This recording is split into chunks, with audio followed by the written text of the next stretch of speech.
ನೀನ್ ಬಕೆಟ್ ಹಿಡಿತಿದ್ಯಾ ಕಾವ್ಯಂಗೆ? ಹಂಗ ನೀನ್ ಎಲ್ರಿಗೂ ಹಿಡಿತಾ ಇದ್ದೆ 17 ಜನಕ್ಕೆ.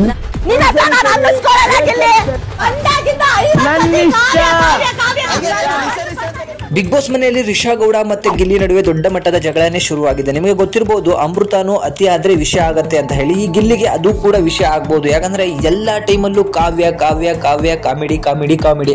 ಸೊ ನಿನ್ನ ಸ್ಟ್ರೆಂತ್ ಅನ್ನ ಇಟ್ಕೊಂಡು ಬಂದಿದ್ಯಾ ಸರಿ, ಬಟ್ ಇದು ಕಾಮಿಡಿ ಶೋ ಅಲ್ಲ, ಬಿಗ್ ಬಾಸ್ ಶೋ. ಇಲ್ಲಿ ಟಾಸ್ಕ್ಗಳು ಅಂತ ಬಂದಾಗ ತನ್ನ ಟೀಮ್ ಕಡೆ ನಿಲ್ಬೇಕಾಗತ್ತೆ.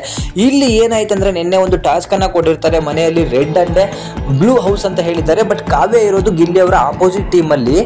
ಯಾವ ಲೆಕ್ಕಾಚಾರಕ್ಕೆ ಫಿಸಿಕಲ್ ಟಾಸ್ಕ್ ಇತ್ತು ಅಂದ್ರೆ ಎಲ್ಲ ಹೆಣ್ಣು ಮಕ್ಕಳಿಗೂ ಕೂಡ ಸೆಲ್ಯೂಟ್ ಹೊಡಿಬೇಕು, ಆ ಲೆಕ್ಕಾಚಾರಕ್ಕೆ ಆಡಿದ್ರು. ತಮ್ಮ ಟೀಮಿಂದ ಆಡ್ತಿದ್ದಂತಹ ರಾಶಿಕಾ ಮತ್ತೆ ಅಶ್ವಿನಿ ಗೌಡ ಅವ್ರನ್ನ ಪ್ರೋತ್ಸಾಹ ಕೊಡೋ ಬದಲು ಕಾವ್ಯನಿಗೆ ಕೊಡ್ತಿದ್ದಾನೆ. ಇಂತಹ ಇಡಿಯಟ್ ಅನ್ನ ಬಿಗ್ ಬಾಸ್ ಮನೆಯಲ್ಲಿ ಇಟ್ಕೊಂಡಿರೋದು ವೇಸ್ಟ್ ಅಂತ ಹೇಳಿ ನನಗನ್ನಿಸ್ತು. ಯಾಕಂದ್ರೆ ನಾವು 11 ಸೀಸನ್ ಇಂದ ನೋಡ್ಕೊಂಡ್ ಬಂದಿದ್ದೀವಿ, ಎಂತೆಂಥ ಕಾಮಿಡಿಯನ್ಗಳು ಕೂಡ ಬಿಗ್ ಬಾಸ್ ಮನೆ ಒಳಗೆ ಬಂದಿದ್ದಾರೆ. ಆದ್ರೆ ಅವರು ಕಾಮಿಡಿ ಜೊತೆಗೆ ಟಾಸ್ಕ್ ಗಳನ್ನು ಮತ್ತೆ ತನ್ನ ಟೀಮ್ಗೋಸ್ಕರ ಎಲ್ಲವನ್ನೂ ಕೂಡ 100% ಕೊಟ್ಟಿದ್ದಾರೆ. ಈ ಗಿಲ್ಲಿ ಎಲ್ಲೋ ಒಂದು ಕಡೆ ಮದುವೆ ಮಾಡ್ಕೊಳ್ಳಕ್ ಬಂದಿದ್ದಾನೆ ಅಂತ ಹೇಳಿ ಅನಿಸ್ತಿದೆ. ಪ್ರತಿ ಟೈಮಲ್ಲೂ ಕೂಡ ಆಪೋಸಿಟ್ ಟೀಮಲ್ಲಿ ಇದ್ರು ಕೂಡ ಕಾವ್ಯ ಕಾವ್ಯ ಕಾವ್ಯ ಅನ್ನೋದು, ತನ್ನ ಟೀಮಲ್ಲಿ ಇದ್ರು ಕೂಡ ಕಾವ್ಯ ಅನ್ನೋದು, ಅವಳ ವಿರುದ್ಧ ಯಾರೇ ಮಾತನಾಡಿದ್ರು ಅಲ್ಲಿ ಹೋಗಿ ಮೂಗು ತೋರಿಸುವಂತದ್ದು. ಅವಳಿಗೆ ಎಲ್ಲೋ ಒಂದು ಕಡೆ ಕೇವಲ ಸ್ಟ್ಯಾಂಡ್ ತಗೊಳ್ಳಕ್ಕೆ ಬಿಗ್ ಬಾಸ್ ಮನೆಗೆ ಹೋಗಿದ್ದಾನೆ ಅನ್ಸುತ್ತೆ.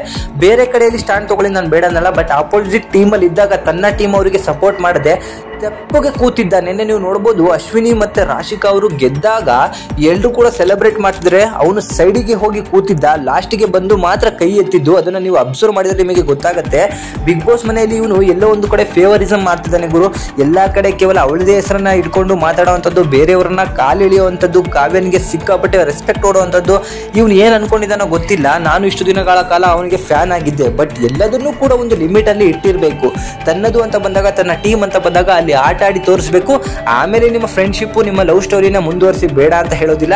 ಎಲ್ಲಾ ಸಮಯದಲ್ಲೂ ತನ್ನ ಆಪೋಸಿಟ್ ಇದ್ದಾಗಲೂ ಕೂಡ ಅವ್ರಿಗೆ ಹೋಗಿ ಬಕೆಟ್ ಹಿಡಿಯುವಂಥದ್ದು, ತನ್ನ ಜೊತೆಗೆ ಇರ್ಬೇಕಾದ್ರೆ ಸಿಂಟ್ಯಾಕ್ಸ್ ಆಗುವಂಥದ್ದು, ಬೆಳಗ್ಗೆ ಬಂದಾಗಿಂದ ರಾತ್ರಿವರೆಗೂ ಕೂಡ ಅವಳ ಜೊತೆಗೆ ಅಡ್ಡಾಡುವಂಥದ್ದು.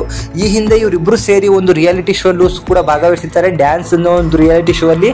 ಅಲ್ಲಿ ಇಬ್ರು ಕೂಡ ಪರಿಚಯ ಆಗಿರ್ತಾರೆ. ಅದೇ ಸಲುಗೆಯಿಂದ ಇವರಿಬ್ರು ಕೂಡ ಇಲ್ಲಿ ಬಂದಿರುವಂಥದ್ದು. ಇವರಿಬ್ಬರಿಗೆ ಇದೇ ಮೊದಲ ಒಂದು ಸ್ಟೇಜ್ ಏನಲ್ಲ. ಆದ್ರೂ ಕೂಡ ಇಂತಹ ಒಂದು ಟಾಪಿಕ್ ಅನ್ನ ಇಟ್ಕೊಂಡು ಜನಗಳನ್ನ ಮತ್ತೆ ಮತ್ತೆ ಮನರಂಜಿಸಕ್ಕೆ ಆಗೋದಿಲ್ಲ. ನಿಮಗೆ ಒಂದು ಟೀಮ್ ಕೊಟ್ಟಾಗ, ಅವರಿಗೆ ಒಂದು ಟೀಮ್ ಕೊಟ್ಟಾಗ ಇಬ್ರು ಕೂಡ ವಿರೋಧಿಗಳಾಗಿರ್ಬೇಕು ಅಂತ ಹೇಳಿ ಬಿಗ್ ಬಾಸ್ ಸ್ಪಷ್ಟವಾಗಿ ಹೇಳಿದ್ರು ಕೂಡ ಅವರಿಗೆ ಸಪೋರ್ಟ್ ಮಾಡ್ತಿರುವಂತಹ ನಿನ್ನಂತಹ ಇಡಿಯಟ್ಟು ಈ ಬಿಗ್ ಬಾಸ್ ಮನೆಯಲ್ಲಿ ಇರೋದಕ್ಕೆ ಎಷ್ಟು ಲಾಯಕ್ ಅಂತ ಹೇಳಿ ಖಂಡಿತ ಗೊತ್ತಿಲ್ಲ. ನಾನು ನಿನ್ನ ಅಭಿಮಾನಿಯಾಗಿ ಹೇಳ್ತಾ ಇದ್ದೀನಿ, ನಿನ್ನ ಲವ್, ನಿನ್ನ ಫ್ರೆಂಡ್ಶಿಪ್ ಟಾಸ್ಕ್ ಎಲ್ಲ ಆದ್ಮೇಲೆ ಇರಲಿ, ಬಟ್ ಅದನ್ನೇ ದಿನ ಪೂರ್ತಿ ಭಾಷಣ ಹೊಡ್ಕೊಂಡು ಟೀಮಲ್ಲಿ ಇರ್ಬೇಕಾದ್ರೂ ಕೂಡ ಅಪೋಸಿಟ್ ಟೀಮಿಗೆ ಸಪೋರ್ಟ್ ಮಾಡೋದು ನಾಚಿಕೆಗೇಡಿನ ಸಂಗತಿ ಅಂತ ಹೇಳಿ ನನಗನ್ನಿಸ್ತು. ಸೊ ಇದ್ರ ಬಗ್ಗೆ ನಿಮಗೆ ಏನನ್ಸುತ್ತೆ ಅದನ್ನ ಕಮೆಂಟ್ ಮಾಡಿ ನನಗೆ ತಿಳಿಸಿ. Thank you.